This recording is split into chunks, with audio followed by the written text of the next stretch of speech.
కడగబడినప్పుడు ఈ అధికారం మనకి ఇచ్చినప్పుడు అది ఏం చేయాలంటే ప్రతిరోజు కూడా నీవుగా నీ హృదయంలో ఉన్నటువంటి లోపాలన్నీ కూడా తీసివేసుకొని పరిపూర్ణత చెందడానికి ప్రయత్నం చేసి దేవుని రాకడ కొరకు ముందుగా మనం సిద్ధపడి ఉండాలి. నేను స్తోత్రం చెప్తామని 8వ వచనంలో నీ క్రియలను నేను ఎరుగుదును, నీకున్న శక్తి కొంచెమైన ఉండినను నీవు నా వాక్యమును గైకొని నా నామము ఎరుగునలేదు. ఇదిగో తలుపుని ఎదుట తీసి ఉంచి ఉన్నాను, దానిని ఎవడును వెయ్య నేరడు అంటున్నాడు. ఎందుకంటే మనకి ఇంటికి ఎలా వస్తే తలుపులు ఉంటాయో అలాగే మన హృదయానికి కూడా ఒక తలుపు ఉంది. ఆ హృదయాన్ని మనం తెరుచుకున్నప్పుడు ఆ వాక్యాన్ని మనం వినడానికి ఇష్టపడి ఉంటాం. ఆ తలుపులు ముయ్యబడినప్పుడు నీకు నిద్ర వస్తుంది. ఆ నిద్ర వచ్చిన తర్వాత చెప్పిన వాక్యం నీలోనికి వెళ్ళదు. అంచేతి తలుపులు ఎప్పుడు కూడా దేవుని కొరకు మనం తెరిచి ఉంచుకోవాలి. ప్రార్థన చేసినప్పుడు తెరవాలి, వాక్యాన్ని చదివినప్పుడు తెరవాలి, ఆయనతో సహవాసం కలిగినంత కాలము కూడా మన హృదయం అనే తలుపుని అలాగే తెరిచి ఉంచాలి. ఎందుకంటే మన బైబిల్ చదివినప్పుడు మోత వేస్తే ఎలా చదువుతాం? అదే తెరిచి ఉందనుకోండి, ఎన్ని అధ్యాయులైనా మనకి ఇంట్రెస్ట్ కలిగే కొద్దీ చదువుకుంటాం. అలాగే మన హృదయంలో తలుపు అనేది తెరవబడి ఉండాలి. అంచేత ప్రభువైన యేసుక్రీస్తు వారు ఏమంటాడు? ఆయన 20 వచనం చదవండి. ఇదిగో నేను తలుపు వద్ద నిలుసుండి తట్టుచున్నాను, ఎవడైనను నా స్వరము విని తలుపు తీసిన యెడల నేను అతని యొద్దకు వచ్చి అతనితో నేనును నాతో కూడా అతడును భోజనము చేయదమంటున్నాడు. ఇక్కడ ఏం చెప్పమన్నాడండి? ఇక్కడ నా స్వరము విని తలుపు తీసిన యెడల ఆయన ఏం చేస్తాడంటే మన యొద్దకు మనలోనికి వస్తాడు. వచ్చిన తర్వాత ఆయనకి మనకున్న బంధం ఏంటి? ఒక విందు చేస్తాం. ఆ విందు ఏంటంటే మామూలుగా మన శరీర సంబంధమైన విందు కాదు, ఏ బిర్యానీలు కాదు, లేకపోతే శ్రేష్టమైన ఆహారం కాదు, విలువైన ఆహారం కాదు. ఆయన మనలోనికి వచ్చినప్పుడు మనం ఏం చేస్తామంటే ఆయన ఇచ్చినటువంటి నిత్య జీవాహారమును ఆయనతో మనతో సహవాసం అన్నమాట. అది విందంటే సహవాసం, అది సంతోషం, ఆనందం. అది ఎప్పుడు ఇస్తాడు మనకి? మన హృదయం అనే తలుపు తీసిన యెడల ప్రతి ఒక్కరిని తడుతున్నాడు, ప్రతి ఒక్కరిని కూడా తడుతున్నాడు. పగల పనిలోకి వెళ్ళిపోతున్నారండి, సాయంత్రం పనులు బయలుదేరుతున్నాం మేము ప్రార్థనలకి. కొంతమంది మెలకుగా ఉంటున్నారు, కొంతమంది తలుపు తట్టినా కానీ తీస్తలేదు, లోపల ఇంకో స్వరం పడుతున్నారు. ఆ స్వరంలో ఉండిపోతున్నారేమో కానీ తలుపు తీస్తారు. ఇంకేం చేస్తాం మరి? కొట్టు బయటకు వచ్చాక యేసుప్రభు కూడా సడన్ గా అలాగే వస్తాడు. అందుచేత దైవజనుడు మీ ఇంటికి వచ్చిన ప్రార్థన చేయడానికి వస్తే తప్పనిసరిగా మీరు ఎలా ఉండాలి? మెలకు కలిగి ఉండాలి. ఇంకా అందులోనే లీనమైపోతున్నారు. ఇంకా మేము ఎంతసేపు కొట్టినా ఎంత ప్రయోజనం ఏముంది? అంచేత ఇక్కడ తలుపు అనేది దీనికి మర్మం ఏంటంటే ఆ తలుపుని నువ్వు వేసుకున్నా నీకు అధికారం ఉంది, తీసే అధికారం కూడా నీకు ఉంది. అంచేత మనకి దావీదు తాళపు శివ అన్నాడు. ఇక్కడ ఏ తాళపు శివ మన చేతికి ఇచ్చాడు, నా చేతికి ఇచ్చాడు, దైవజనులుగా మాకిచ్చాడు, విశ్వాసులుగా మీకు ఇచ్చాడు. ఇది మాకే కాకుండా మీకు అందరికీ ఇచ్చాడు. ఆ తాళపు శివుని అవసరాన్ని బట్టి, సందర్భాన్ని బట్టి మనం వాడుకుంటూ దేవునికి విశ్వాసముగా మనం ఉండాలని, మన జీవితాన్ని తెలిసిన పుస్తకం వలె ఉండాలని ఆయన కోరుకుంటూ ఉన్నాడు. దేవుని స్తోత్రం చెప్దామని. చూడండి, ఇక్కడ 8వ వచనంలో ఏమన్నాడంటే, నీ క్రియలు నాకు తెలుసు, నువ్వేం చేస్తున్నావు కూడా నేను ఎరుగుదు.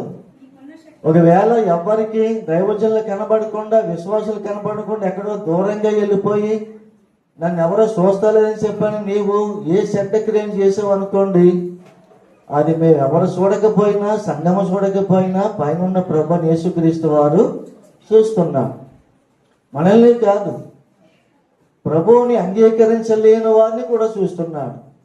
అందుచేత నేను వచ్చినప్పుడు ఎవరి క్రియలు ప్రతిఫలము వారి జీతాన్ని నేను తీసుకొని వస్తానన్నాడు.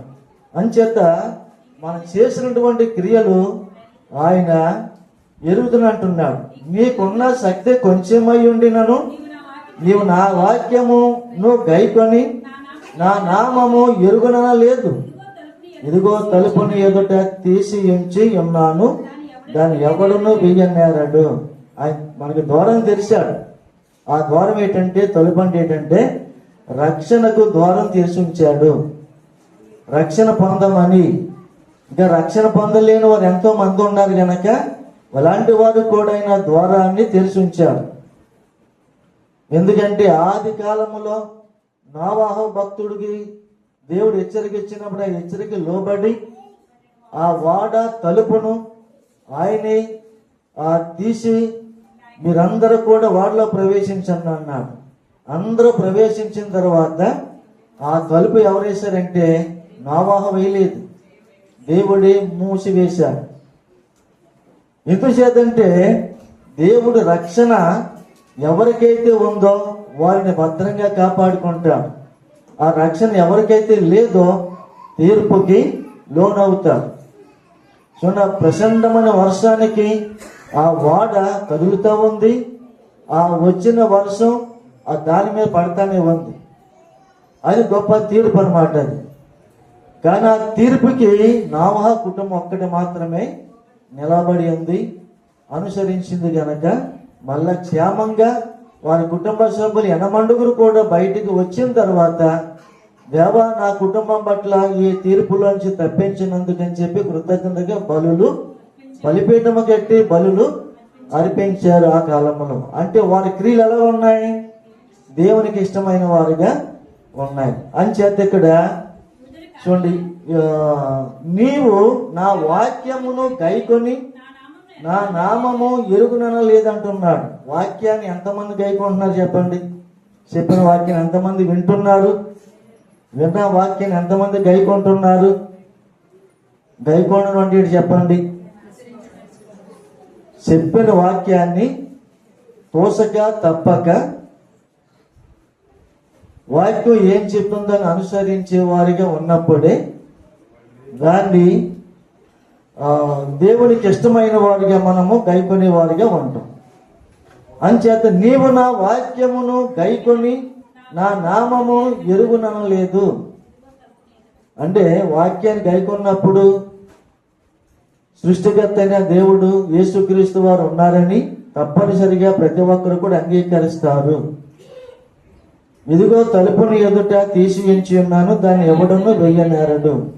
యూదులు కాకయే తాము యూదులమని అబద్ధమాడు సాతాను సమాజపు వారిని రప్పించదను. వారు వచ్చి నీ పాదముల ఎదుట పడి నమస్కారము చేసి, ఇదిగో నేను నిన్ను ప్రేమించుతనని తెలుసుకున్నట్లు ఆయన చేస్తాడట. అంటే మనలను ఎవరైతే తిరస్కరిస్తూ ఉంటారో, ఎవరైతే ద్వేషిస్తూ ఉంటారో, ఆయన నామాన్ని బట్టి మనము భయభక్తులు కలిగి జీవిస్తూ ఉన్నాం కనుక ఒకప్పుడు ద్వేషించబడినప్పుడు కూడా మళ్ళా వాళ్ళు ఏం చేస్తారని తెలుసుకొని మళ్ళా తిరిగి మన పాదాల చెంతగా వచ్చేటట్లుగా ఆయన చేస్తానంటున్నాడు. తర్వాత 10వ వచనం చదవండి. నీవు నా ఓర్పు విషయమైన వాక్యమును గైకొంటివి గనుక భూనివాసులను శోధించుటకు లోకమంతటి మీదకి రాబోవు శోధన కాలములో నేనును నిన్ను కాపాడిదను. శోధన కాలములో అనేక ఒక అంకం చదవండి. శోధన గడియలు అంటే లోకం మీదకి ఏం రాబోతుంది అంటే గొప్ప శోధన రాబోతుంది. గొప్ప శ్రమలు రాబోతూ ఉంటున్నాయి. అలాంటి సమయంలో కూడా ఆయన వాక్యాన్ని మనం వినినప్పుడు, గైకొన్నప్పుడు, క్రీస్తు ప్రేమను మనం సంపూర్ణంగా అనుభవించినప్పుడు, దేవుని వాక్యంతో మన సహవాసం కలిగినప్పుడు, పరిశుద్ధులతో సహవాసం కలిగినప్పుడు, సంఘముగా ఐక్యతలో ఉన్నప్పుడు, ఈ శోధన కాలంలో ఏం చేస్తున్నాడు దేవుడు వాళ్ళందరినీ కూడా కాపాడుతానే ఉంటాడు. ఆ కాపాడడానికి కారణం ఏంటంటే, ఈ సంఘము, ఈ ఫిలదెల్ఫియా సంఘములో ఏ లోటు లేదు, ఏ నేరము కూడా సంఘం మీద ఆయన మోపలేదు.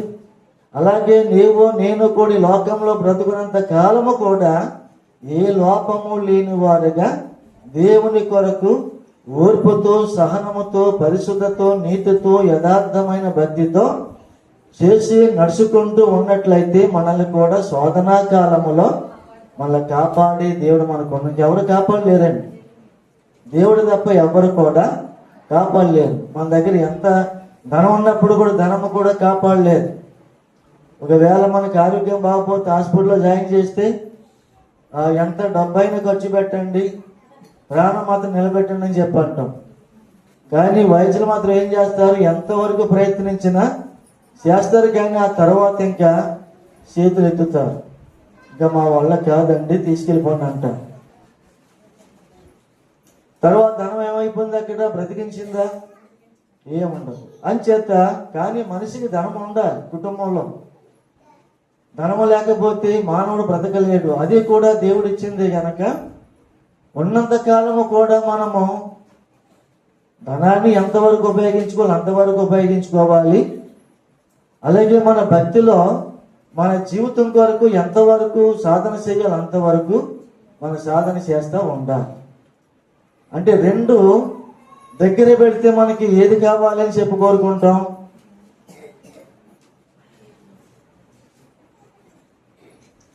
ఒక ఆయనట ఇతర వ్యక్తులను పరిశీలన చేద్దామని చెప్పి ట్రై చేశాడంట. వాళ్ళ ముందు ఏం పెట్టాడంటే, ఒక పక్కనేమో సిలువ పెట్టాడు, ఒక పక్కనేమో బంగారం పెట్టాడు, ఒక పక్కనేమో ధనం పెట్టాడు. ఈ మూడాట్లు ఏం కావాలో కోరుకొని అన్నాడు. అయితే భక్తిహీనులైనటువంటి వారు ఏం చేశాడంటే, ధనాన్ని కోరుకున్నాడు, బంగారాన్ని కూడా కోరుకున్నాడు, సిలువను మాత్రం తాకలేదు, నాకు వద్దన్నాడు. అయితే దేవుని భక్తులో ఉన్నటువంటి క్రీస్తు అంటే ప్రేమించిన వాడు ఏం చేశాడంటే, ఒక్క 2 నిమిషాలు మౌనం పాటించి ప్రార్థన చేసుకుని మనసులో, నాకు సిలువే కావాలని చెప్పి సిలువ తీసుకున్నాడు. అయితే ముగ్గురులో ఎవరు గొప్పవాళ్ళు చెప్పండి? సిలువ తీసుకున్నవాడే గొప్పవాడు. అదే సిలువను మళ్ళీ బంగారంతో చేసి మళ్ళీ అక్కడే పెట్టి మళ్ళీ 3 అట్లు ఏం తీసుకోమని కోరుకుంటే,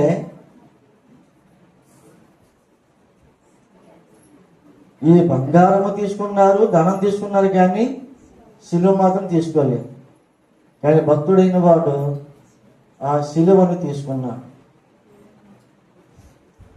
ఎందుచేతంటే మనము మన విశ్వాసము ఎలాగ పొందుకుంటామో పొందుకోబోతామో కూడా మనకి అందరికీ కూడా కొన్ని వాక్యం ద్వారా విషయాలు మనకి యేసుప్రభు వారు నేర్పిస్తూ ఉంటాడు. నేర్చుకోవాలి ప్రతి ఒక్కరు కూడా. అది పురుషులైనా, స్త్రీలైనా, యవనస్తులైనా, ఎవరైనప్పుడు కూడా వాక్యము చాలా విలువైనది. దేవుడు న్యాయవంతుడు, సత్యవంతుడు, పరిశుద్ధుడు. అలాంటి పరిశుద్ధుడు యొక్క దేవుని చేత మనం అందరం కూడా నడిపించబడుతున్నాం కనుక క్రీస్తు ద్వారాగా మనకి ఆయన విలువ ఏంటో మనకి బాగా తెలుసు. కొత్త నిబంధనలో యేసుక్రీస్తు యొక్క విలువ తెలుసుకున్న వాళ్ళు ఏం చేశారంటే క్రీస్తును అంగీకరించారు. ఆయన అంగీకరించలేని వాళ్ళు ఏం చేశారంటే దూషించారు కదా. ఈనాడు కూడా మనము ఇక్కడ అంటున్నాడు, రాబోవు శోధన కాలములో నేనును నిన్ను కాపాడేదను. నేను త్వరగా వచ్చుచున్నాను. ఎవడును నీ కిరీటము నభహరింపకుండునట్లు నీకు కలిగిన దానిని ఎలా పట్టుకోమన్నాడు చెప్పండి? జాయిగా పట్టుకోమన్నాడా, లేక లూజుగా పట్టుకోమన్నాడా, గట్టిగా పట్టుకోమన్నాడు? ఎందుకు గట్టిగా పట్టుకున్నావు అంటే, లూజుగా పట్టుకుంటే జారిపోతా.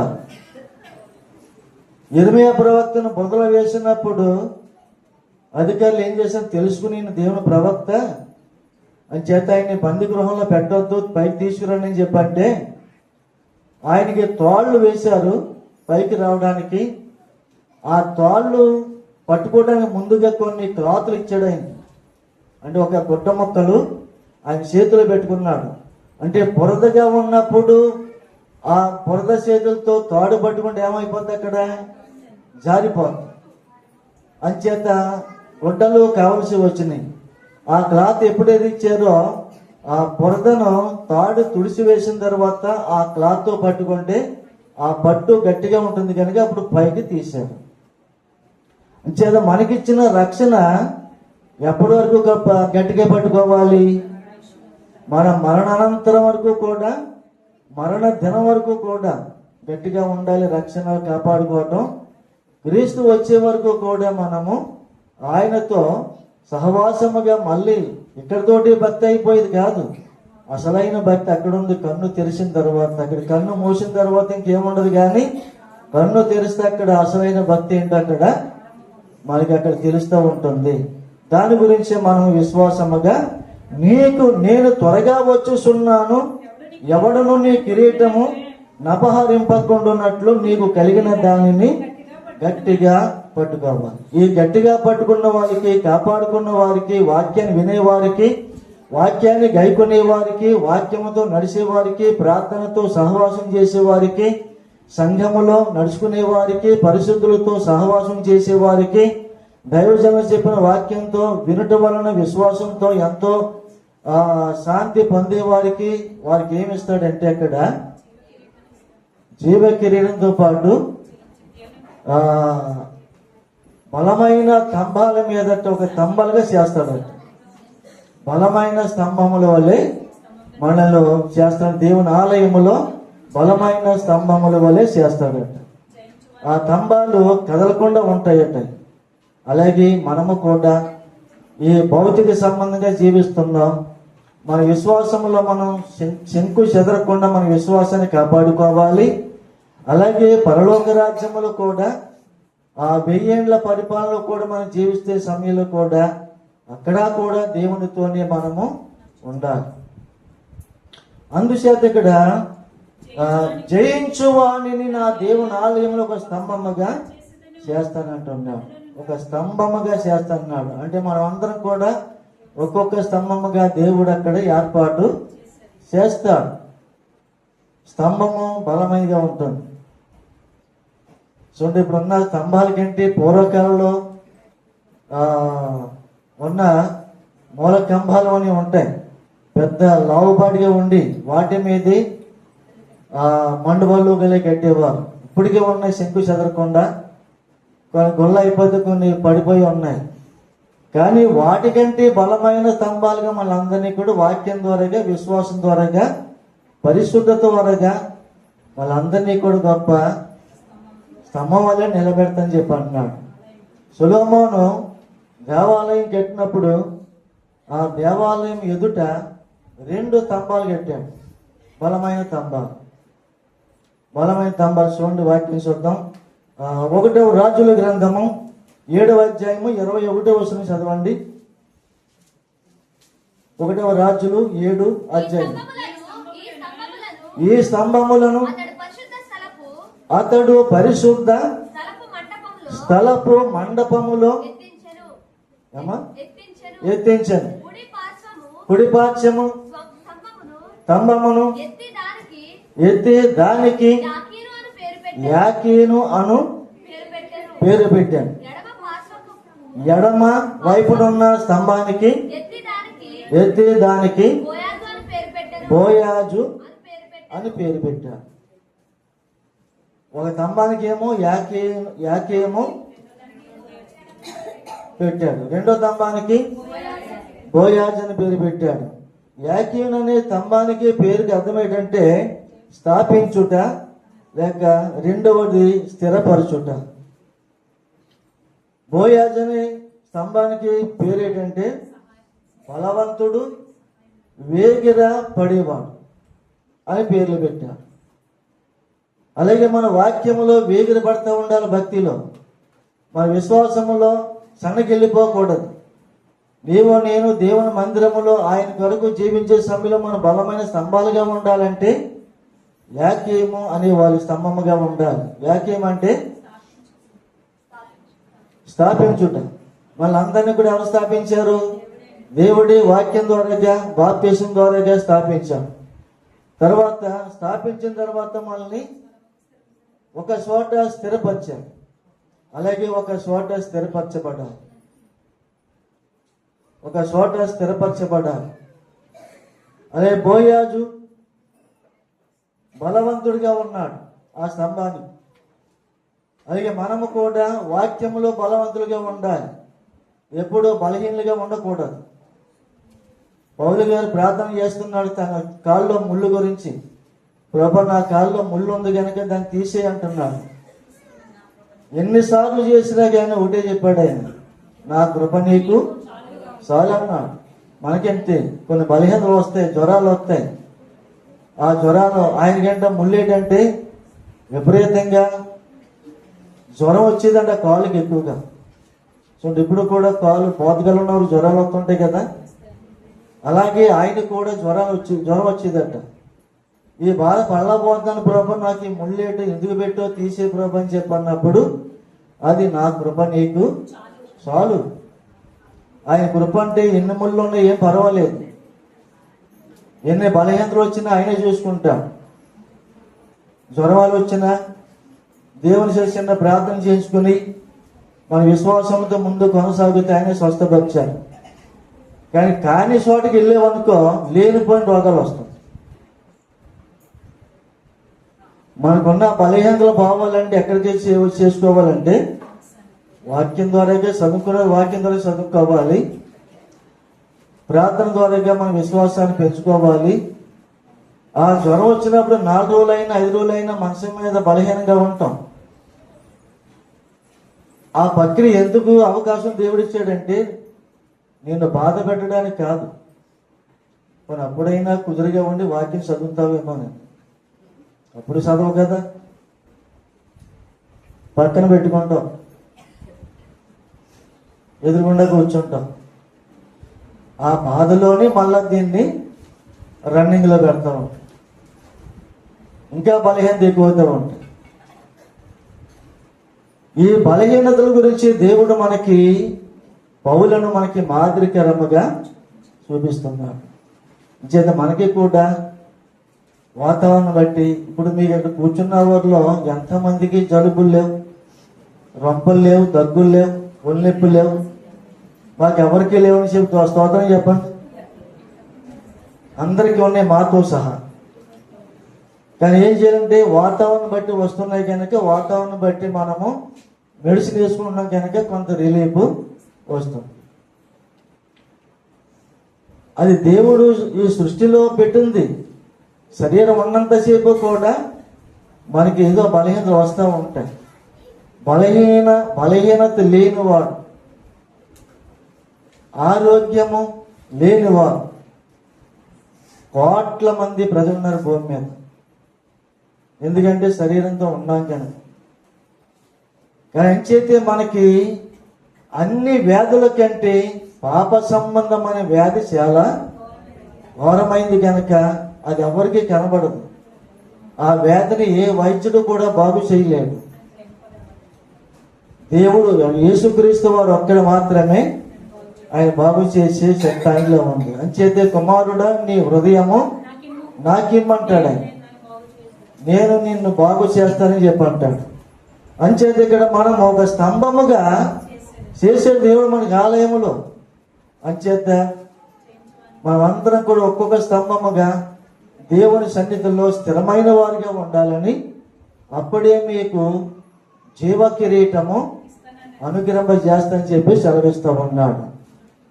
తర్వాత ఇక్కడ చిన్న మాట ఉంది, నా దేవుని పేరును పరలోకములో నా దేవుని యొద్ద నుండి దిగి వచ్చేస్తున్న నూతనమైన యెరూషలేమును, నా దేవుని పట్టణపు పేరును, నా క్రొత్త పేరును వాని మీద వ్రాసేదను. సంగములతో ఆత్మ చెప్పుచున్న మాట చెవిగలవాడు వినుగాక.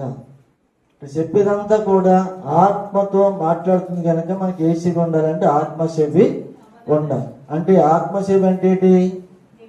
దేవుడి మాటలు అర్థం చేసుకుని వినే చెవి కావాలి.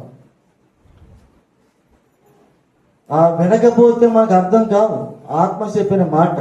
అంటే ప్రతి సంఘానికి కూడా ఆత్మ చెప్పుతున్న మాట చెవి గలవాడు వినుగాక అంటాడు. ఆత్మ చెవి నీకు ఉంటేనే వింటాం, లేకపోతే విని ఏం చేస్తావు అంటే పక్క పెడతావు తల, లేకపోతే పక్క తిప్పుతావు, లేదా వెనక చూస్తుంటాం.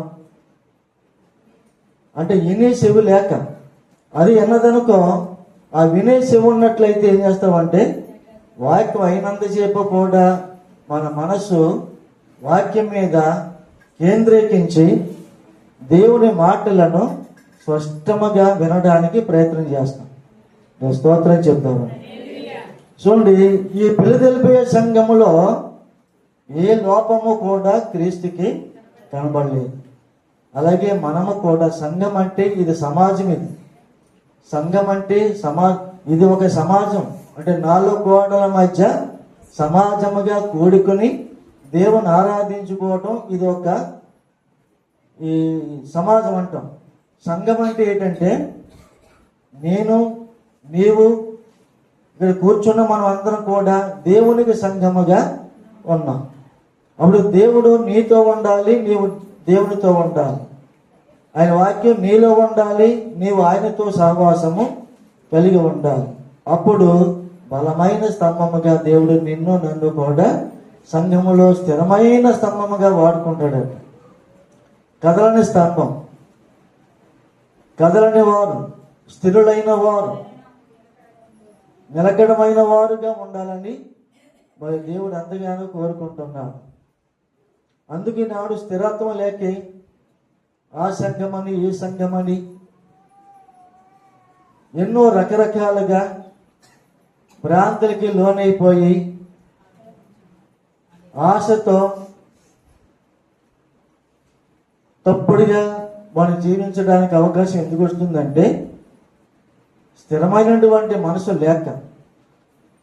దేవుడేమో ఫిలదెల్ఫియా సంఘానికి స్థిరమైన వారుగా ఉండాలి, మీరు జీవ కిరీటం మీకు ఇస్తానని చెప్పి ఆయన ఎంతగానో బోధిస్తున్నప్పుడు ఆ సంఘాన్ని ఎంతగానో ఒక పేరు పెట్టాడు. ఫిలదెల్ఫియా అంటే పేరు సహోదర ప్రేమ. అంటే ఆ సంఘములో అందరూ కూడా ప్రేమతత్వము కలిగిన వారిగా ఉన్నారు, దేవునికి స్థిరమైన వారిగా ఉన్నారు, దేవునితో నడిచేవారిగా ఉన్నారు. తర్వాత ఆయన చెప్పిన ఒక మాట చెప్పాడు ఘాటుగా, నేను త్వరగా వచ్చుచున్నాను, నేను త్వరగా వచ్చుచున్నాను, మీకు కలిగిన దానిని గట్టిగా పట్టుకున్నాడు అంటున్నాడు. ఆయన ఆలస్యంగా రాడు, త్వరగా వస్తున్నాడు ఆయన. అంటే ఆయన రాకడ ఆలస్యంగా ఉండదు. ఆయన ఎప్పుడు వస్తాడో ఎవరికి కూడా తెలియదు. యేసుప్రభుకి రాత్రి 9 గంటలకు వచ్చేస్తామని చెప్పండి, మధ్యాహ్నం 6 అయిపోయి అన్ని చక్కబెట్టేస్తాం. ఆయన రాకడ మర్మం, మరణం ఒక మర్మం, మన విశ్వాసం ఒక మర్మం. అన్నీ కూడా గ్రంథంలో మర్మాలుగా మనలను చేసేది కనుక దాన్ని విభజించుకోవడానికి వాటిని ఆలోచన చేసి జాగ్రత్తగా చదవడానికి ఆ తాళపు చెవినే జ్ఞానమును మనకి దేవుడు ఇచ్చాడు. స్తోత్రం చెప్దామండి. హల్లెలూయా. చూడండి 10వ వచనం ఏం చెప్పాడు, నీవు నా ఓర్పు విషయమైన వాక్యమును గైకొంటివి కనుక అన్నాడు. ఇప్పుడు వాక్యం ద్వారా మన వాక్యం వింటున్నాం. వాక్యం విన్నప్పుడు బలమైన విశ్వాసం కలుగుతుంది.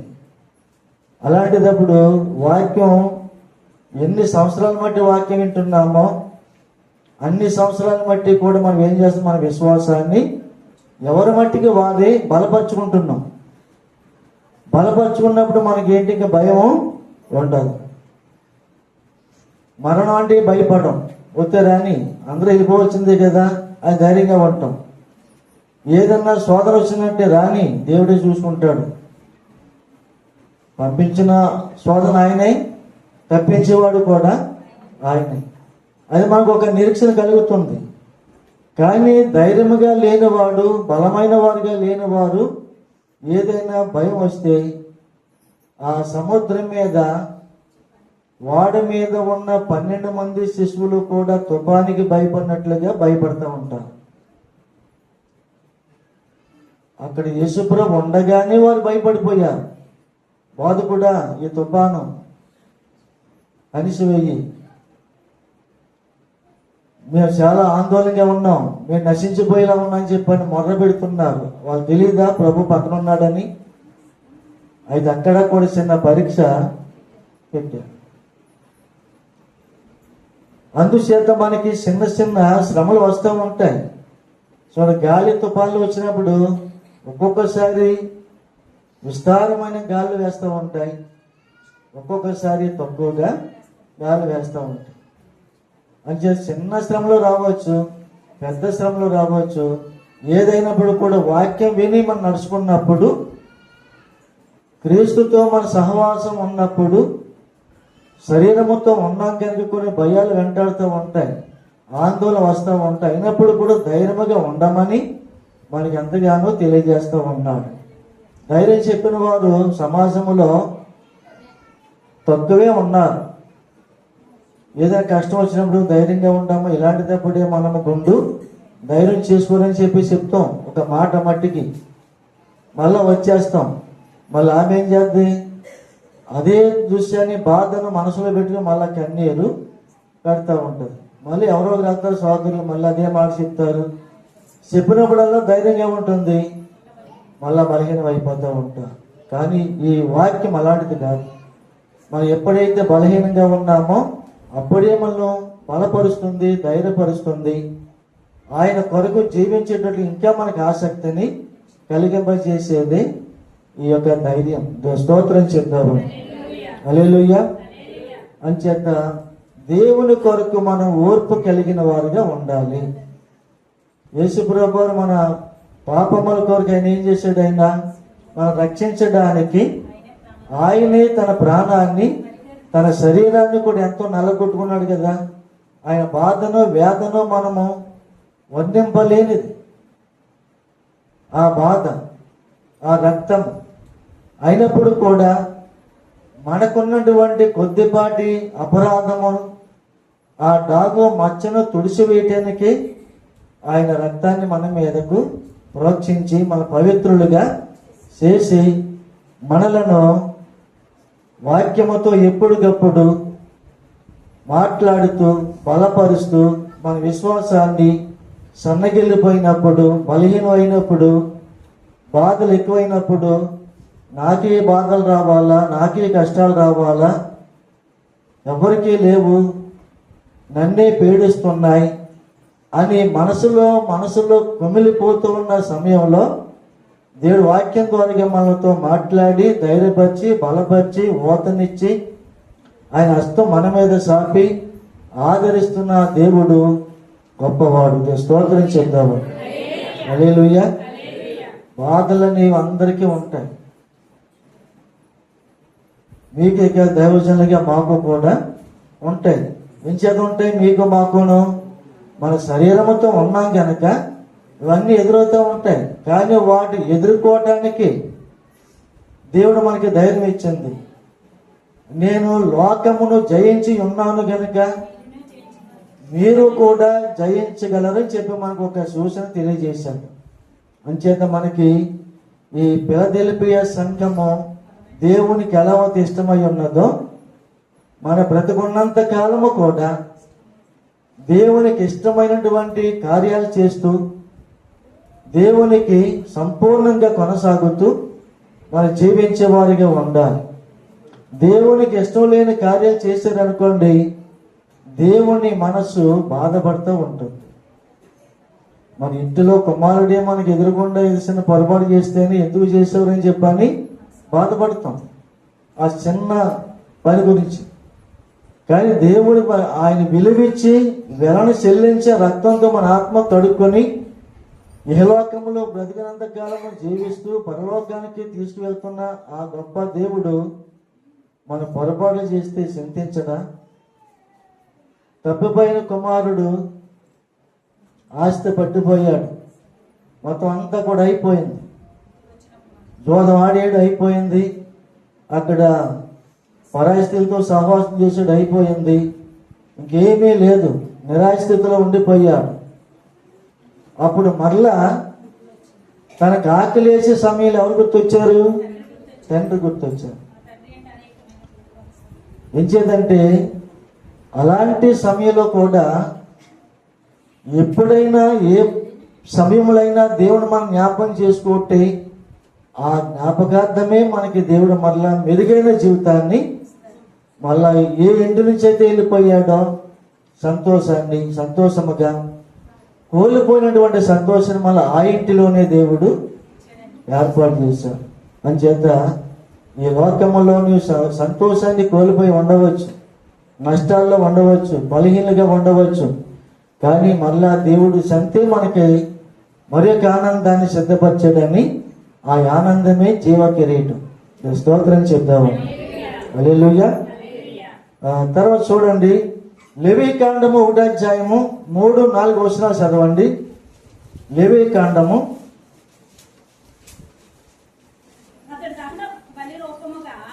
అతడు దహన బలి రూపముగా అర్పించినది గోవుల్లోనైనదైన ఎడల నిర్దోషమైన మగదానిని తీసుకుని రావలెను.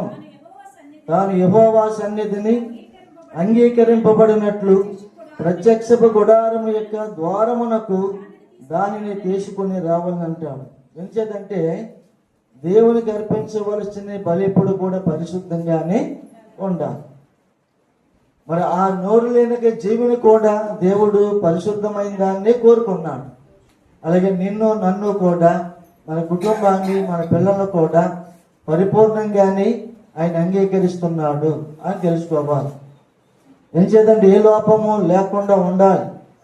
చూడండి, పసిపిల్లలో ఏ లోపం ఉంటుందో వాళ్ళకి ఉండదు. ఆ ఎదిగిన తర్వాత, వయసు పెరిగిన తర్వాత వాళ్ళకి కొన్ని లోపాలు మళ్ళీ వాళ్ళకి తెలియకుండా ఆటోమేటిక్గా వాళ్ళలోనికి వస్తూ ఉంటాయి. కానీ అయినప్పుడు కూడా అలాంటిదప్పుడే గమనించి దేవునికి ప్రతిష్టత చేసుకోవాలని చెప్పి తెలియజేస్తూ ఉన్నాడు. చూడండి, యెషయా గ్రంథము 6వ అధ్యాయము 6 వచనం చదవండి.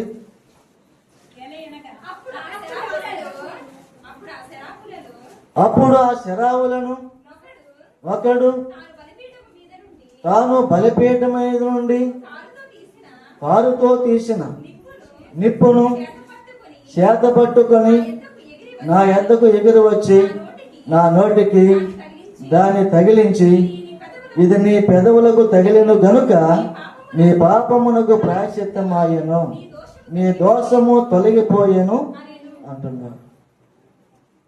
ఎంచేదంటే ఇది అగ్ని. ఒక దేవుని యొక్క దూత ఏం చేసిందంటే ఒక కారు చేత అగ్ని నిప్పు తెచ్చి పెదవులకు తగిలించింది. ఆ నిప్పు తగలగానే ఒక జీవితం మారిపోయింది. మారిపోయిన తర్వాత పరిశుద్ధుడిగా మారిపోయాం.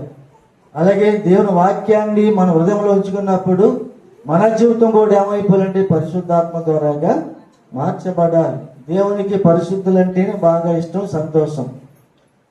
అంతవరకు ఎలా ఉండగలమని చెప్పి అనుకోవచ్చు. ఉండడానికే దేవుడు మనకి మాదిరి చూపించాను. అంచేతే నేను లోకాన్ని జయించాను కనుక మీరు కూడా జయించగల శక్తి నేను ఇస్తున్నానని చెప్పని ఆయన తెలియజేస్తున్నాడు. అంచేత ఇక్కడ అంటాడు, అప్పుడు నా శరావులలో ఉన్నప్పుడు తాను బలిపీఠం మీద నుండి కారుతో తీసిన నిప్పును చేత పట్టుకుని నా యొద్దకు వచ్చి ఎగిరి వచ్చి నా నోటికి దాన్ని తగిలించదు. ఈ వాక్యము అగ్ని. ప్రార్థన చేసినప్పుడు ఆయన అగ్నితో నీ పెదవును నా పెదవును తాగుతూ ఉంటాను. అంచేత మనలను ఈ అగ్ని చేత పరిపూర్ణంగా చెందడానికి, పరిశుద్ధులుగా చెందడానికి దేవుడు మనకి సూచనగా చూపిస్తూ ఉంటాం. ఆ వాక్యం ఎప్పుడైతే మనలోకి వస్తుందో అప్పుడు ప్రతి ఒక్కరూ కూడా పరిపూర్ణులుగానే మారుతారు. మారదని చెప్పి ఎవరు చెప్పడానికి అవకాశం లేదు.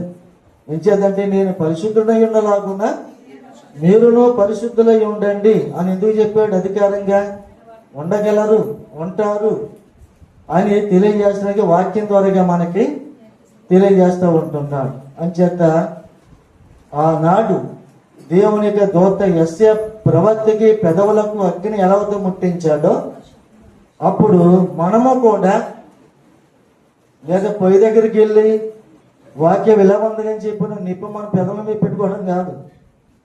పెట్టుకుంటే ఏమైపోతాయి? కాలిపోతాయి. కానీ ఇది పరిశుద్ధాత్మ అగ్ని కనుక ఈ అగ్ని మన పెదవులతో వాక్యం చదువుతాం కాబట్టి ఈ వాక్యం మనలోనికి వెళ్ళినప్పుడు పరిపూర్ణంగా మార్చేది శక్తి వాక్యమే, దేవుడై ఉన్నాడు. అంతే. అప్పుడే యెషయా ప్రవక్త అంటాడు, నేను ఎవరిని పంపుదని చెప్పి అనుకుంటే నేను ఉన్నాను ప్రభా చెప్పి అంటాడు. అంచేత దేవుడికి లోబడిపోయాడు. ఇంకా అంచేత అయినా 20 సంవత్సరాలు దేవుని కొరకు శ్రమలైన బాధలైన ఆయన అనుభవించి దేవుని సేవలో ముందు కొనసాగించాడు. లాస్ట్ సమయంలో ఏం చేశాడంటే యెషయా ప్రవక్తను ఆయన మరణం ఎలా వచ్చిందంటే కాళ్ళు 2 పైకెట్టి తల కిందకి పెట్టి ఈ 2 కాళ్ళ మధ్యన కూడా రంపంతో కోసేవారు అన్నమాట. అలాంటి మరణాన్ని రుచి చూశారు. అంచేతే మనకి కూడా మరణం ఎలా వస్తుందో మనకి కూడా ఎవరికి తెలియదు. కానీ దేవుని చిత్తాన్ని బట్టి మనం నేర్చుకోవాల్సింది ఏంటంటే ఈ పెదవులకు అగ్ని ఎలా అయితే తాకిందో పరిపూర్ణ అయ్యాడు. ఈ వాక్యాన్ని చదివినప్పుడు మన పెదవులతో ప్రార్థన చేసినప్పుడు ఎవరి మట్టికి వారి యవనస్తులైనా లేక చిన్నపిల్లలైనా పెద్దవారైనప్పుడు కూడా ఈ ప్రార్థన వాక్యం మనకి ఏం చేస్తుందంటే, ప్రార్థన మన నోటితో చేస్తామండి, నోటితో చేస్తాం కదా, వాక్యము నోటితో చదువుతాం. ఈ 2 ఏం చేయాలంటే మన పెదవుల లోపల నుంచి వెళ్తాయి కనుక అప్పుడు అపవిత్రమైన పెదవులు ఎవరికైతే ఉంటాయో వారిని దేవుడు శుద్ధి చేస్తాడు. అప్పుడు పరిపూర్ణంగా మార్చబడతాం. దేవునికి ఇష్టమైన వారిగా మనము జీవించడానికి ఆయనతో సహవాసం చేస్తూ ఉంటాం. చూడండి, యెషయా గ్రంథము 40 అధ్యాయము 25వ వచనం చదవండి. నీవు ఇతనితో సమానుడవని మీరు నన్ను ఎవరికి సాటి చేయుదురు అని పరిశుద్ధుడు అడుగుతున్నాడు. ఎవరు అడుగుతారని మాట అండి? నీవు ఇతనితో సమానుడవని మీరు నన్నెవనికి సాటి చేయుదురు అని పరిశుద్ధుడు మనలను ప్రశ్న వేస్తున్నాడు. అంచేత ఆయనతో పరిశుద్ధ కలిగిన వారు ఈ భూలోకం మంది ఎవ్వరు కూడా లేరు. కానీ నిన్ను నన్ను చేస్తున్నాడంటే మనం అందరం కూడా గొప్ప ధన్యులుగా మార్చబడుతున్నాం. అందరం బట్టి దేవుని మనం కృతజ్ఞులై ఉండాలి. దేవుని స్తోత్రం చెప్తామని. చూడండి, 43వ అధ్యాయము 15వ వచనం కూడా చదవండి. యెహోవా నగు నేనే మీకు పరిశుద్ధ దేవుడును, ఇశ్రాయేలు సృష్టికర్త వగు నేనే మీకు రాజును. ఆయన పరిశుద్ధుడై ఉన్నాడు. ఆయన మళ్ళా రారాజుగా రాబోతున్నాడు కనుక రాజుగా మనకి ఉన్నాడు. అంచేత మనము కూడా దేవుని పరిశుద్ధులుగా మనం ఉండాలి. దేవునికి యాజకులుగా, రాజులుగా, యాజక సమూహముగా దేవుడు మనందరినీ కూడా సిద్ధపరిచాడు, చేసి ఉంచాడు గనక మనము కూడా ఆయనతో సమానముగా ఉండాలని తెలియజేస్తూ ఉంటాము. ఆయనతో సమానంగా ఉండాలంటే మనం ఎలా సరిపోతుందని చెప్పి అంటారు. మీరు ఆయన ప్రాణం పెట్టాడు, మనం పెట్టగలమంటారు. మన ప్రాణం పెట్టక్కర్లేదు. కానీ మన శరీరంతో ఉన్నంత కాలము కూడా దేవునికి ఇష్టమైన క్రియలు మాత్రమే చేస్తూ సమాజములో, సంఘములో మంచి సాక్ష్యం కలిగి దేవుని కొరకు జీవిస్తే ఆయన సంతోషిస్తారు. అదే సహవాసము అని చెప్తే, నేను వచ్చే వరకు కూడా, నేను త్వరగా వచ్చేస్తున్నాను, నేను వచ్చే వరకు మీకు కలిగినది గట్టిగా పట్టుకొనమన్నాడు. మన రక్షణ గట్టిగా, విశ్వాసముగా, మన నమ్మకాన్ని ఆయనతో గట్టిగా పట్టుకోవడం అంటే దేవుని హత్తుకొనుట, దేవుణ్ణి వెంబడించుట, వాక్యాన్ని జ్ఞానించుట, వాక్యం ద్వారాగా ఉన్న సత్యములోంచి జ్ఞానము తెలుసుకొనుట. అప్పుడే మనము ఆయనతో సహవాసము చేసేవారిగా ఉంటాం. అంచేత సొలొమోను కట్టిన మందిరానికి 2 స్తంభాలు పెట్టారు కదా. స్తంభాలు 2 పేర్లు ఏం పేరు చెప్పండి? యాకీము, బోయాజు. యాకీం అంటే స్థాపించబడినవాడు, స్థిరపరచువాడు. బోయాజు అంటే బలవంతుడు, వేగిరపడేవాడు. వేగిరపడతాం అంటే ఏంటి చెప్పండి? వేగిరపడతాం అంటే ఆలస్యం లేకుండా త్వరగా చెయ్యి చేత. మరి అలాగే వాక్యాన్ని త్వరగా చదువుతున్నారా ఇంటి దగ్గర? వేగిరపడతాం అంటే ఆసక్తి ఉండాలి కదా. వేగిరపడతాం అంటే ఆసక్తి మనకు ఉండాలి. అలాగే మన జీవితంలో ఉన్నప్పుడు మనము బలమైన స్తంభాల వల్లే మనము దేవుని ఆలయములో ఏర్పాటు చేస్తాం. ఈ ఆలయంలో స్తంభాలు కాదు, పరలోకములో ఉన్నటువంటి ఆ ఆలయంలో ఉన్నటువంటి ఒక స్తంభముగా నిన్ను నన్ను కూడా సెరగని వారుగా, స్థిరమైన వారుగా మనం చేస్తున్నందుకు దేవునికి స్తోత్రాలు చెల్లిద్దాము. హల్లెలూయా. పిల్ల తెలిపి అంటే చెప్పండి అర్థం?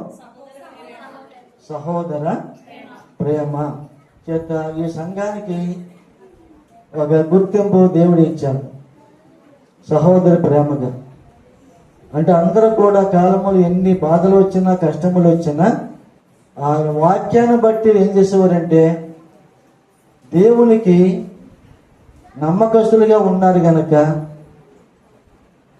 చెదిరిపోకుండా, అదిరిపోకుండా, అంచేత వారికి ఒక వాగ్దానం ఇస్తున్న అభయాన్ని, నేనును శోధనా కాలములో మిమ్మలను కాపాడుతాను అన్నాడు.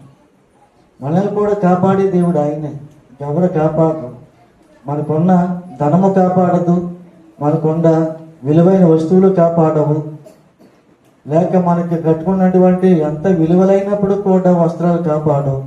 కానీ కాపాడేవాడు ప్రభుని యేసుక్రీస్తు వారు కనుక ఆయనతోనే మనము మంచి సాక్షిగా ఉండాలని ఈ 7 సంఘాల్లో ఉన్నటువంటి ఈ పరిపూర్ణమైన సంఘం అక్కడికే చెప్పాడు ఆయన.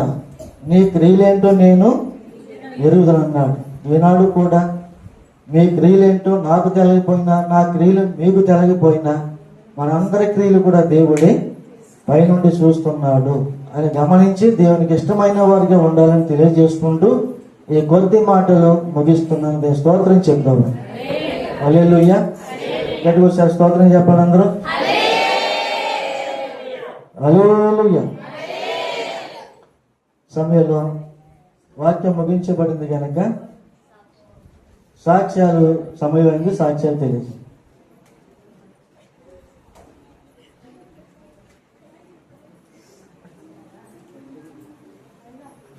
సాక్ష్యం చెప్తావా? తానే జీవనాన్ని సమర్పించగా, ఏదో కావాలని ప్రార్థించగా, తానే జీవనాన్ని సమర్పించగా, విధవరాలి ప్రేమ ఎంత గొప్పది, ప్రభువు కొరకు తనను తాను అప్పగించుకున్నది. విధవరాలి ప్రేమ ఎంత గొప్పది, ప్రభువు కొరకు తనను తాను అప్పగించుకున్నది. ఒంటరితనమేమో, ఎవరు లేరేమో, బాధను దిగమృంగి బ్రతుకుచున్నది.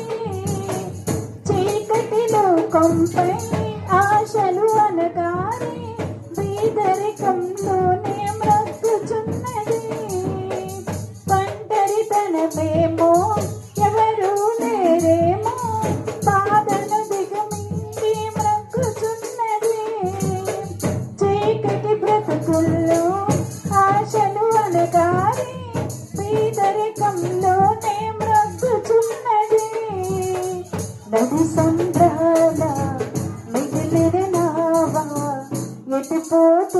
ఎరుకలు త్రోవ దేవుని విలువ ఎరిగిన అతివా ఆయన పనికై చూపెను సరవా ఏదో ఇవ్వమని శోధించగా తానే జీవనాన్ని సమర్పించగా ఏదో ఇవ్వమని శోధించగా తానే జీవనాన్ని సమర్పించగా విధవరాలి ప్రేమ ఎంత గొప్పది ప్రభువు కొరకు తనను తాను అప్పగించుకున్నది విధవరాలి ప్రేమ ఎంత గొప్పది ప్రభువు కొరకు తనను తాను అప్పగించుకున్నది కీర్తిని కోరిందా వరములు ఇమ్మందా ఫలితం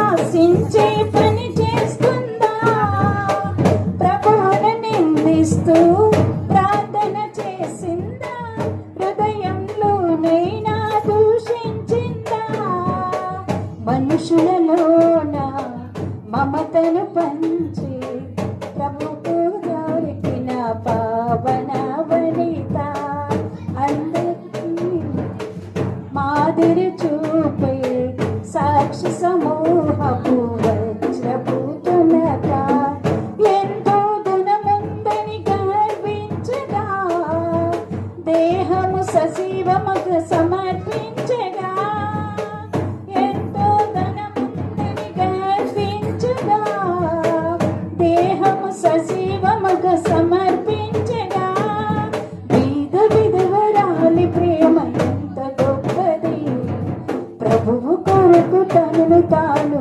అప్పగించుకున్నది హల్లెలూయా హల్లెలూయా. అదే ప్రార్థన ముగించిన తర్వాత అమ్మా పల్లిబామ్మ గారి ఇంటికి వెళ్ళి ప్రార్థన చేసి వెళ్ళండి. మేము కూడా ఆనకు వచ్చి ప్రార్థన చేస్తాం. అలాగే ఇంకో విషయం ఏంటంటే మచ్చ మరియమ్మ గారు కూడా మనవరాలు ఇంటికాడ ఉందంటే ఎంకరేపరాన్ని కాలు కొట్టేశారట. ప్రార్థన చేద్దాం. ప్రార్థన లేఖించండి అమ్మా. ప్రార్థన చేద్దాం.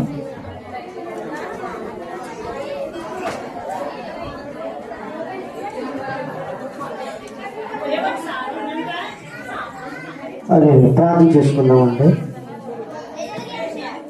అమ్మ ఇదిగో ఒక మాట పిల్లలు అలవంచండి. ప్రార్థన అయిపోతే తిరిగి అమ్మాయి ఎవరి పాప ఎవరు అయితే తీరుందమ్మా కంగారు పడు. ఒక మాట ఏంటంటే ఈ కొరింథీ సంఘములో ఉంటుంది, స్త్రీలు సంఘములో మౌనిగా ఉండాలండి. ఇలాంటి వాటి గురించి చెప్పారన్నమాట. ఇంకా అందరూ కూడా మౌనంగా ఉండండి. ప్రార్థన లేకపోతే కళ్ళు మూసుకోండి. ప్రార్థన చేసుకోండి. ఒక మాట ఏంటంటే 40 దినాలు అన్నారు కదా, దేవుడి ప్రేరేపణ. ఉదయం ఎంతమంది ఇంటికాడ ఉంటున్నారు? 11 గంటల నుంచి 1 గంట వరకు పగలు పెడుతుందేమో బాగుంటుందేమో అనిపిస్తుంది నాకు. నైట్ ఎలాగ ఉంటుంది? వచ్చేవారు మాత్రమే. ఏమండి కుదురుతుందా? కుదురుతుంది అన్నవారు మాత్రమే పగలు ఉదయం 11 గంటల నుంచి ప్రార్థన చేసి 4-5గా కాసేపు కార్యక్రమం బాగా జరగాలని దేవుడు మనతో మాట్లాడే వాక్యముతో దేవుడు ప్రేరేపణ మాత్రమే. నేను బయటకు వెళ్తాం, దేవుడు ఇచ్చిన ప్రేరేపణ మాత్రమే చెప్తున్నాను. మా ఉద్దేశం కాదండి. ఎందుకంటే ఉదయం 11 గంటల నుంచి 1 గంట వరకు మాత్రమే. రాత్రి సమయం చెప్పారు కదా, అది అయ్యో చెప్పిన ప్రకారం పగలు ఉంటుంది, రాత్రి ఉంటుంది. నా ఉద్దేశం ఏంటంటే సంఘం అంతా బలపరచబడాలి. ఈ సంవత్సరం దేవుని కరంగా ఉండాలని దేవుని యొక్క ఆశ కలిగి ఉండి నేను మీకు బయలుపరుస్తున్నానండి. ప్రార్థన చేసుకుందామండి. మహోన్నతుడ సర్వశక్తిమంతుడైన ప్రభువ, నీ కృపతో బలపరిచి నీ సన్నిధితో నీ వెలుగుతో నింపండి నాయన ప్రభా. ఆనాడు పిల్లలపై సంఘం ప్రేమ కలిగిన సంఘం నాయన ప్రభా, తాను పిల్లలపై సంఘం ప్రేమ కలిగిన సంఘముగా ఉండాలని నువ్వు ఆశిస్తున్నావు నాయన ప్రభా. ప్రతి విషయాల్లో కూడా నాయన వచ్చిన ప్రతి సంఘాన్ని నేను విశ్వాసముగా ఈ యాత్ర ముగించే ముందు నీలో విశ్వాసాన్ని పెరగాలని ఆశిస్తున్నావు ప్రభువా. నీ కృప మాత్రమే నీడగా అండగా ఉంచి ప్రభు నాయన బలహీనులను స్థిరపరచండి, లేవనెత్తండి. మరణ పడకలు ఉన్న వారిని లేవనెత్తండి ప్రభు. అయ్యా కొంతమంది బలహీనులు ఉంటున్నారు, వారందరిని మీరే బాగు చేయమని ప్రార్థన చేస్తున్నాం ప్రభు. ఉద్యోగం కొరకు ఎదురు చూస్తున్న వారికి తగిన సమయంలో మీరే హెచ్చించండి ప్రభు. నాయన ఎగ్జామ్ రాస్తున్నటువంటి విద్యార్థులకు మీరు తోడు నీడగా అండగా జ్ఞానముతో నింపి వారు ఊహించలేని కార్యాలు చేయండి ప్రభు. నాయన ప్రభు గర్భఫలం లేని వారికి, ఉద్యోగం కొరకు చూసిన వారికి, లేకపోతే ప్రభు వారి యొక్క గర్భఫలం పొందుకున్న తర్వాత ఈ ఆశీర్వాద కొరకు చూస్తున్నారని జ్ఞాపకం చేసుకోండి. నాయన డెలివరీ సమయంలో ఉన్న వారిని, ఏదో దేశాలు వెళ్ళాలని ఆశించిన వారిని, వస్తున్న ప్రయాణాలు వారికి మీరు తోడుగా ఉండండి. పాడి పంటను అభివృద్ధిపరచండి. వారి గృహాలకు వెళ్తుండగా సంఘానికి, సేవకుని కుటుంబానికి అందరికి కూడా ప్రభు ఇతని కానుక కూడా ఆశీర్వదించమని, వారి గృహాలకు వెళ్తుంటే మీరు తోడు నేడుగా ఉండమని, ఈ 40 దినాలు కూడా అందరూ ఆత్మ పూర్ణులుగా నింపబడినట్లుగా, వాక్యం నింపబడినట్లుగా కృప చూపించమని, ప్రతి ఒక్కరిని కూడా ఆశీర్వాదకరంగా ఆరోగ్యకరంగా ఉంచామని యేసయ్య పేరిట అడుగుతున్నాం తండ్రి, ఆమేన్. దేవాది దేవుడైన తండ్రి యొక్క ప్రేమ, కుమారుడైన యేసుక్రీస్తు వారి కృప, పరిశుద్ధాత్మకి అనే సహవాసం ఎప్పుడు ఎల్లప్పుడూ ఈ వచ్చే 2 రాత్రి పర్యంత వరకు బుధవారం రాత్రి నుంచి జరుగుతున్న కూడుకుల నిమిత్తముకి సదాకాలం అందరికీ తోడి నడిపించును గాక. ఆమేన్.